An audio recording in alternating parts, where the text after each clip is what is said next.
Bismillahirrahmanirrahim. Assalamualaikum warahmatullahi wabarakatuh.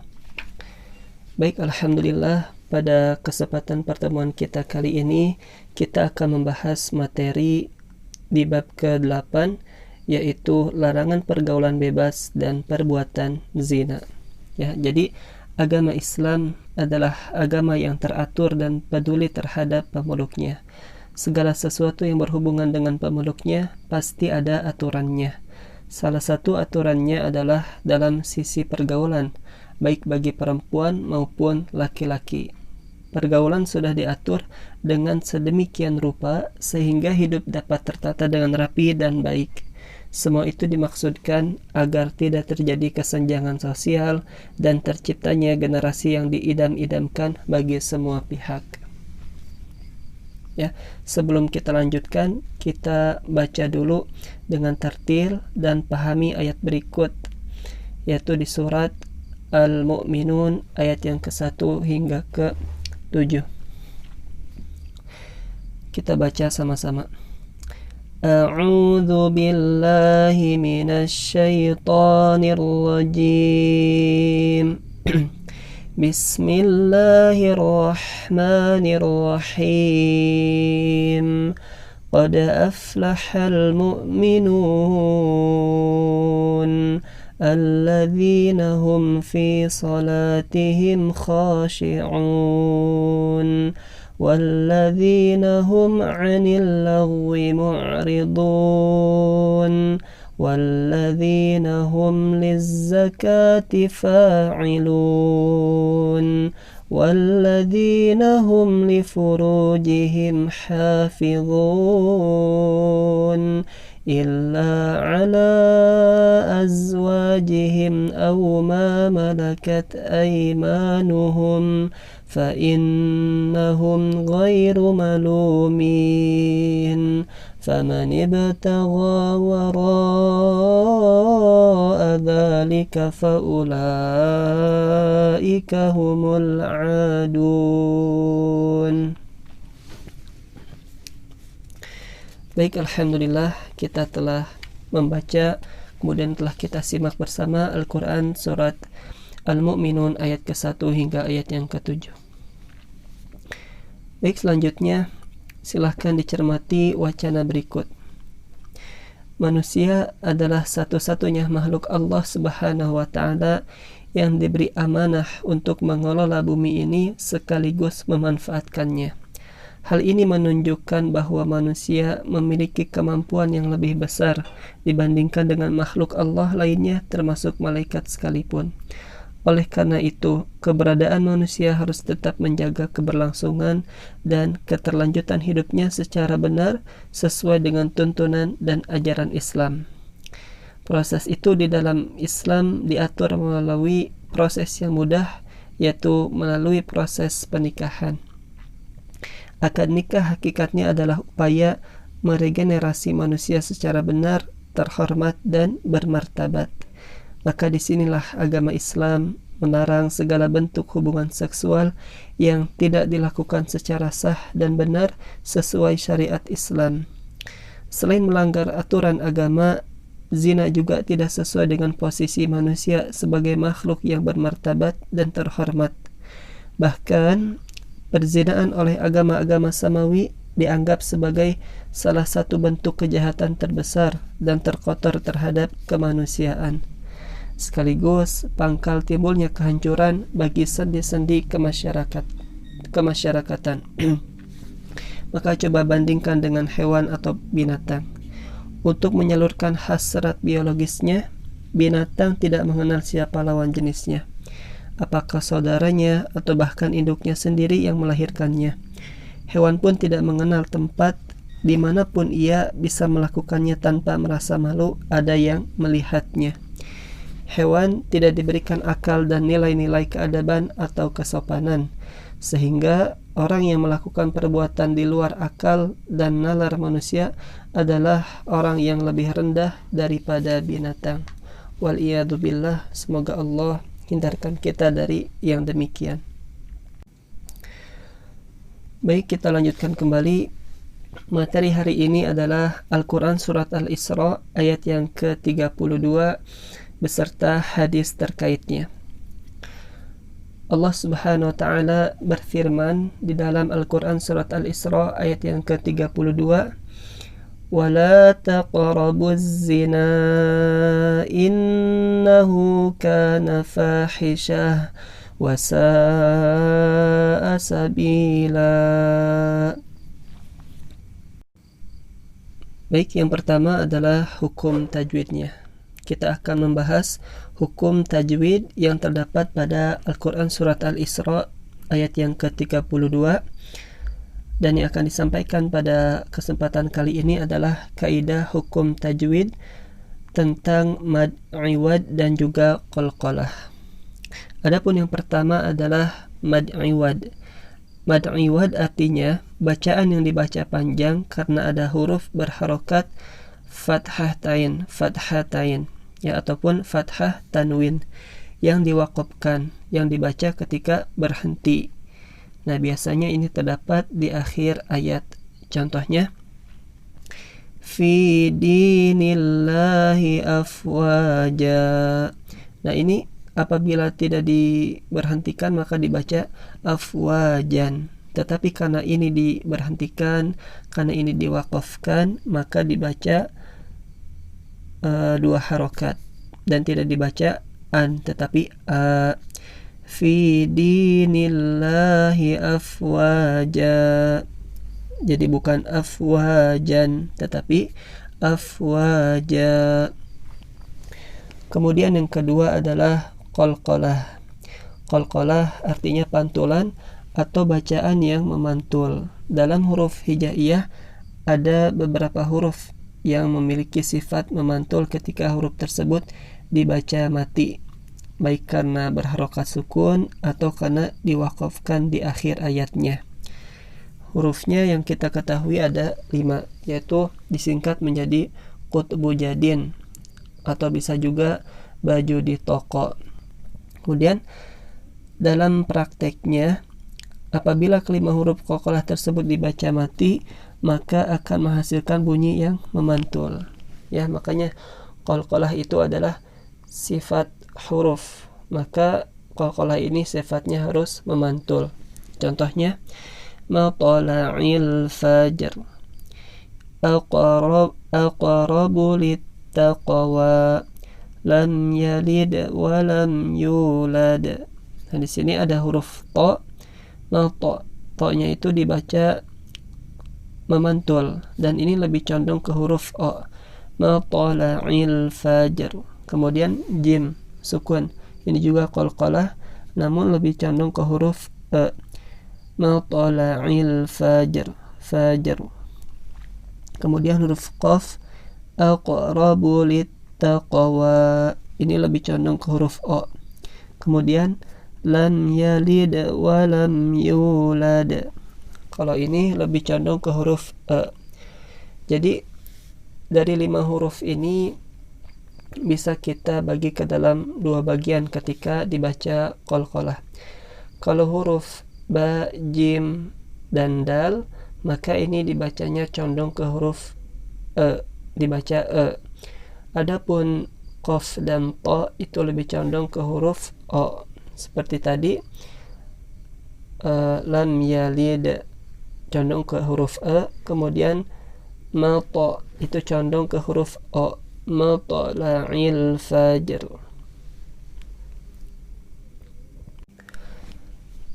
Ya, kemudian kita terapkan kembali hukum tajwidnya di surat Al-Isra ayat yang ke-32.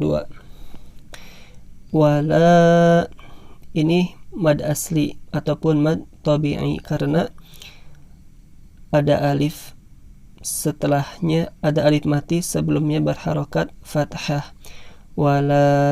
Wala, kemudian taqrabu, ini hukum bacaannya berarti qalqalah karena huruf qa yang disukunkan. Kemudian taqrabuz zina, az-zina, ini di az-nya apa? Ini berarti alif lam qamariyah, ya, karena alif lamnya tidak terbaca maka dibaca alif lam qamariyah atau alif lam syamsiyah. Taqrabuz zina, alif lam syamsiyah. Kemudian az-zina innahu. Nah, ini ada mad asli bertemu dengan hamzah, maka ini hukumnya mad wajib muttasil, panjangnya 4-5 harokat. Ataupun ada tanda bendera atau tanda alis bertemu dengan alif, maka dibacanya 4-5 harokat. Kemudian selanjutnya kana, itu mad asli karena ada alif sebelumnya berharokat fathah. Fahishah, ini juga berarti mad asli karena ada alif sebelumnya berharokat fathah. Selanjutnya fahishatan wasa'a. Fahishatan, ini hukum bacaannya idgham bi gunnah, yaitu dibaca dengung. Idgham bi gunnah, dibaca dengan gunnah. Ada karena alasannya karena ada tanwin bertemu dengan huruf waw, dibaca idgham bi gunnah. Kemudian wasa'a. Nah, kalau ini mad wajib muttasil. Mad wajib muttasil karena ini dalam satu kata, wasa'a. Sa'a adalah artinya buruk. Karena dalam satu kata, maka ini dibacanya 6 harokat, 4-5 harokat juga. Tetapi ketika diberhentikan, wasa'a menjadi 6 harokat. Jadi ketika dibaca wasa'a, ketika a-nya dibaca jadi 4-5 harokat. Kalau disukunkan atau diberhentikan menjadi 6 harokat. Wasa. Selanjutnya sabila. Ini hukum bacaannya adalah mad asli karena ada ya sukun sebelumnya berharokat kasroh. Kemudian terakhir sabila, ini hukum bacaannya adalah mad iwad karena ada huruf yang berharokat fathatain. Ya, ketika disukunkan menjadi 2 harokat. Sabila. Kemudian yang ketiga adalah makna mufradat. La, janganlah, taqrabu, kalian mendekati, az-zina, perbuatan zina, fahishatan, keji, sa'a, buruk, sabila, jalan. Yang keempat adalah makna ijmali. Secara umum, isi kandungan surat Al-Isra ayat ke-32 ini adalah larangan untuk mendekati zina, sekaligus imbauan untuk tidak terjebak dalam pergaulan bebas. Perbuatan zina ini hukumnya haram, bahkan termasuk salah satu dari dosa besar. Adapun yang dimaksud dengan perbuatan yang dapat mendekati zina adalah segala hal yang dapat memicu nafsu syahwat seseorang sehingga terdorong untuk berbuat zina. Sama halnya dengan zina, melakukan perbuatan yang dapat mendekati zina pun hukumnya adalah haram. Di antara perbuatan yang dapat mendekati zina adalah sebagai berikut. Yang pertama, melihat atau memperlihatkan aurat terhadap perempuan atau laki-laki yang bukan mahram. Maka mahram ini adalah orang-orang yang tidak halal dinikahi. Saudara perempuan dari bapak, saudara perempuan dari ibu, anak perempuan dari saudara laki-laki ataupun keponakan, anak perempuan dari saudara perempuan, keponakan, ibu yang menyusui kita, ya meskipun bukan ibu kandung, ketika kita disusui oleh orang lain, maka itu menjadi haram untuk kita nikahi. Kemudian saudara perempuan sepersusuan, maka ini juga haram. Ketika kita disusui oleh orang lain dan orang tersebut memiliki anak, maka haram untuk kita nikahi anak tersebut. Selanjutnya, ibu istri ataupun mertua, anak tiri, istri anak atau menantu, istri bapak atau ibu tiri, dan saudara perempuan istri. Kemudian mengenai aurat ini, adapun aurat laki-laki adalah dari pusar sampai lutut, sedangkan aurat perempuan adalah seluruh tubuhnya, kecuali muka dan telapak tangan. Maka barang siapa yang melihat aurat lawan jenis yang bukan mahramnya, dia sudah berbuat dosa yang diharamkan oleh agama. Hal ini diperintahkan oleh Allah Subhanahu wa taala dalam firman-Nya sebagai berikut. A'udzu billahi minasyaitonir rajim. Qul lil mu'minina yaghuddu min absarihim wa yahfadhu furujahum. Dzalika azka lahum innallaha khabirum bima yasna'un. Katakanlah kepada laki-laki yang beriman agar mereka menjaga pandangannya dan memelihara kemaluannya. Yang demikian itu lebih suci bagi mereka. Sungguh Allah Maha mengetahui apa yang mereka perbuat. Kemudian yang kedua adalah menyentuh atau memegang lawan jenis yang bukan mahram dengan sengaja. Haram hukumnya bagi seorang muslim menyentuh ataupun memegang lawan jenis, baik laki-laki maupun perempuan, karena hal itu akan memancing timbulnya syahwat yang mengarah kepada perzinaan. Hal ini dijelaskan oleh Rasulullah sallallahu alaihi wasallam dalam hadisnya sebagai berikut. La ayyuta'ana fi ra'si rajulin bimikhyatin min hadidin khairul lahu min ayyamassa imra'atan la tahillu lah. Rawahu Tabarani. Seorang ditusuk kepalanya dengan jarum besi lebih baik daripada menyentuh wanita yang tidak halal baginya. Kemudian yang ketiga, membayangkan sesuatu yang dapat memancing timbulnya syahwat. Maka orang yang berfantasi sesuatu yang memancing timbulnya syahwat hukumnya haram, karena termasuk ke dalam zina hati. Hal ini dijelaskan oleh Rasulullah sallallahu alaihi wasallam dalam hadisnya sebagai berikut. Innallaha kataba ala bani Adam hadzahu minaz zina adraka dzalika la mahalah. فزنا العين النظر وزنا اللسان المنطق والنفس تمنى وتشتهي. Sesungguhnya Allah menetapkan jatah zina untuk setiap manusia. Dia akan mendapatkannya dan tidak bisa dihindari. Zina mata dengan melihat, zina lisan dengan ucapan, zina hati dengan membayangkan dan gejolak syahwat. Kemudian yang keempat, yaitu melakukan sesuatu terhadap dirinya yang dapat menimbulkan syahwat, seperti onani dan masturbasi. Maka hal ini adalah salah satu contoh perbuatan yang haram dilakukan oleh seorang muslim, karena dapat mendekatkan diri kepada perbuatan zina.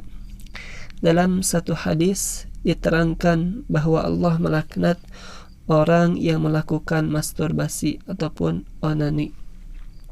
Bahkan Allah tidak mau memandangnya ketika di akhirat jika ia tidak bertobat dan menyesali perbuatannya.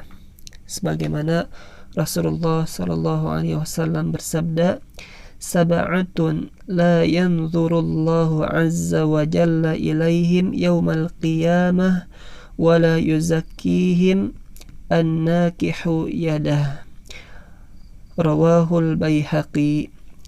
Yang artinya 7 orang yang pada hari kiamat kelak Allah tidak mau memandangnya dan mengampuni dosanya, yaitu salah satunya adalah orang yang menikahi tangannya, yaitu orang yang melakukan masturbasi ataupun onani. Mudah-mudahan Allah Ta'ala menghindarkan kita dari perbuatan yang demikian. Baik, Demikian materi pada kesempatan hari ini, mudah-mudahan bermanfaat. Wabillahi taufiq wal hidayah. Wassalamualaikum warahmatullahi wabarakatuh.